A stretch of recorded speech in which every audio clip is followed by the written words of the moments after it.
নমস্কাৰ, মই ঋতুস্মিন শৰ্মা। অসমৰ 1.5 কোটি মুছলমান জনসাধাৰণ একত্ৰিত হৈছে। এই দাবী কৰিছে আমছুৱে আৰু কৈছে এই 1.5 কোটি অসমৰ মুছলমানে হিমন্ত বিশ্ব শৰ্মাৰ চৰকাৰক কঁপাই তুলিব, ৰাজপথ কঁপাই তুলিব আৰু দ্বিতীয় অসম আন্দোলন আৰম্ভ কৰিব এই 1.5 কোটি মুছলমানে। আমছুৰ পতাকাৰ তলত অসমৰ 1.5 কোটি মুছলমান একত্ৰিত হৈছে।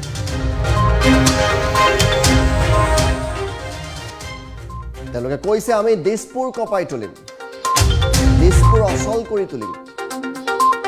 1.5 কোটি মুছলমানে অসমত আৰম্ভ কৰিব দ্বিতীয় অসম আন্দোলন।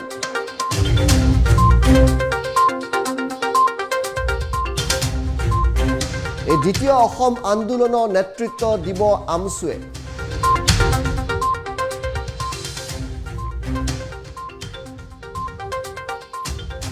অসমত 1.5 কোটি মুছলমান যেতিয়া ৰাষ্ট্ৰীয় ঘাইপথত উপস্থিত হ'ব, দিছপুৰ অচল হৈ যাব, এই হুংকাৰ তেওঁলোকৰ।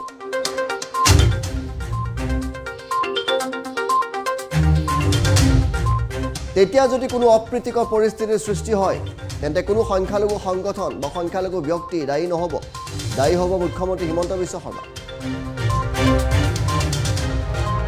উচ্ছেদক লৈ হিমন্ত চৰকাৰে খেল ধেমালি আৰম্ভ কৰিছে, আমছুৰ অভিযোগ।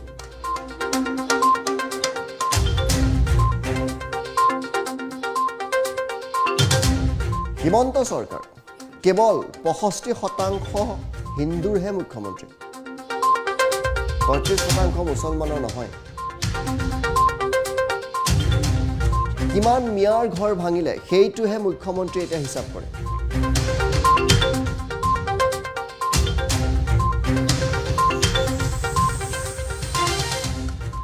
হিমন্ত বিশ্ব শৰ্মা পূৰ্ণাংগ মুখ্যমন্ত্ৰী নহয় অসমৰ, আমছুৰ দাবী।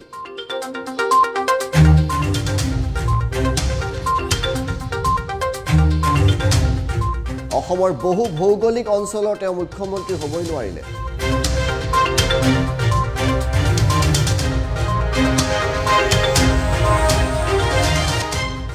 আমছুৰ পতাকাৰ তলত অসমৰ 1.5 কোটি মুছলমান একত্ৰিত হৈছে বুলি আমছুৱে দাবী কৰিছে। আৰু আমছুৱে এই মুহূৰ্তত কি হুংকাৰ দিছে, সম্পাদক ইমতিয়াজ হুছেইনে কি কৈছে, আমি আপোনালোকক শুনাইছোঁ। আমছুৰ পতাকাৰ তলত বৰাক ব্ৰহ্মপুত্ৰৰ উজনিৰ পৰা নামনি প্ৰায় 1.5 কোটি অসমৰ সংখ্যালঘু জনগণ একত্ৰিত হৈছে আৰু এই সংখ্যালঘু জনগণে একত্ৰিত হৈ আমছুৰ নিৰ্দেশলৈ চাই আছে। ইতিমধ্যে আমি বিভিন্ন জেগাত গণবিক্ষোভ কাৰ্যসূচী লৈছিলোঁ। আজিও আমি নগাঁৱৰ দিহিং চাৰ্কল অফিচাৰত কাৰ্যালয়ৰ সন্মুখত এক গণবিক্ষোভ কাৰ্যসূচী লৈছোঁ। অহা 22 তাৰিখে গোসাইগাঁৱত আমি এক গণবিক্ষোভ কাৰ্যসূচী লৈছোঁ।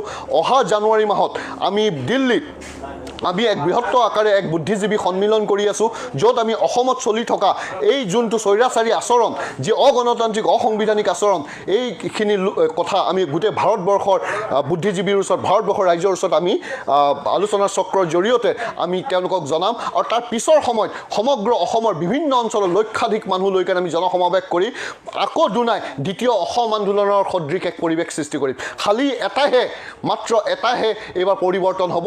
এইবাৰ অসম আন্দোলনৰ নেতৃত্ব আমছুৱে প্ৰদান কৰিব। আৰু যেতিয়া 1.5 কোটি জনগণই অসমৰ ৰাষ্ট্ৰীয় ঘাইপথত আহি কাৰণে উপস্থিত হ'ব, দিছপুৰ চলো আমি যি শ্লোগান দিম, সেই শ্লোগানত যেতিয়া গৈ দিছপুৰ কিন্তু অচল কৰি দিব, তেতিয়া অসমত যদি কিবা অপ্ৰীতিকৰ পৰিস্থিতি সৃষ্টি হয়, তাৰ বাবে অসমৰ মুখ্যমন্ত্ৰী দায়ী হ'ব।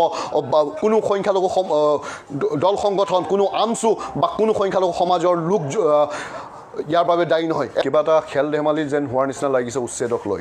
ইয়াৰ পৰা হিমন্ত বিশ্ব শৰ্মা ডাঙৰীয়াই হিচাপ দিয়ে যে ইমান মিয়াৰ ঘৰ আমি ভাঙি দিলোঁ, ইমানখিনি মিয়াৰ ল'ৰা ছোৱালী আমি ৰাস্তা ঘাটে থাকিবলৈ বাধ্য কৰি দিছোঁ, বা ইমানখিনি মহিলাই আজি গা ধুবলৈ জগা পোৱা নাই, বা ইমানখিনি বৃদ্ধা আজি ঠাণ্ডাত ককবকাই মৰি আছে। এইবোৰ মেছেজ দিয়াৰ লগে লগে কোনোবা এটা সাম্প্ৰদায়িক দল সংগঠনে তেওঁলৈ খুব ৰাজনৈতিকভাৱে পুৰস্কৃত কৰে, আৰু সেয়েহে তেওঁ নিৰ্বাচনৰ এবাৰ মুখ্যমন্ত্ৰী হৈ যোৱাৰ পাছতে যদিও আমি অসমৰ প্ৰত্যেকজন লোকে তেওঁক মুখ্যমন্ত্ৰী হিচাপে মানি লৈছিলোঁ 100% অসমীয়াৰ মুখ্যমন্ত্ৰী হিচাপে মানি লৈছিলোঁ তেওঁক আমি গোটেই অসমৰ ভৌগোলিক অঞ্চলৰ মুখ্যমন্ত্ৰী হিচাপে মানি লৈছিলোঁ কিন্তু দুৰ্ভাগ্যজনক কথা তেওঁ এজন খুবেই আনলাকি চিফ মিনিষ্টাৰ বুলি কওঁ যোনে আজি এজন মুখ্যমন্ত্ৰী হৈ পূৰ্ণাংগ মুখ্যমন্ত্ৰী হ'ব নোৱাৰিলে তেওঁ 65%ৰে মুখ্যমন্ত্ৰী তেওঁ অসমৰ বহু ভৌগোলিক অঞ্চলত তেওঁ মুখ্যমন্ত্ৰী হিচাপে নহ'ল তেওঁ ভাৰতৰ গণতান্ত্ৰিক গণৰাজ্যৰ ইতিহাসত প্ৰথমজন অৰ্ধ মুখ্যমন্ত্ৰী আমচুৰ পতাকাৰ তলত বৰাক ব্ৰহ্মপুত্ৰৰ উজনিৰ পৰা নামনি প্ৰায় 1.5 কোটি অসমৰ সংখ্যালঘু জনগণ একত্ৰিত হৈছে আৰু এই সংখ্যালঘু জনগণে একত্ৰিত হৈ আমচুৰ নিৰ্দেশলৈ চাই আছে ইতিমধ্যে আমি বিভিন্ন জেগাত গণবিক্ষোভ কাৰ্যসূচী লৈছিলোঁ আজিও আমি নগাঁৱৰ দিহিং চাৰ্কল অফিচাৰত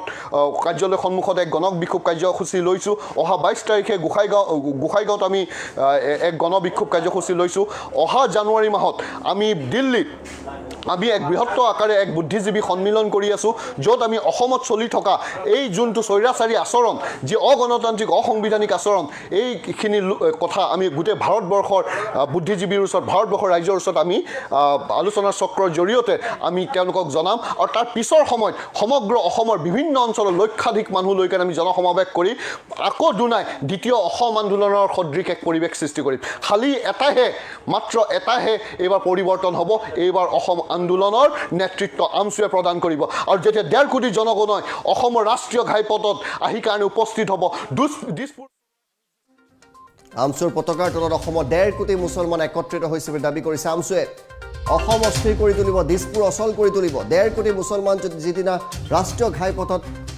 উপস্থিত হ'ব থিয় হ'ব সেইদিনা দিছপুৰ অচল হৈ পৰিব হিমন্ত চৰকাৰ অচল হৈ পৰিব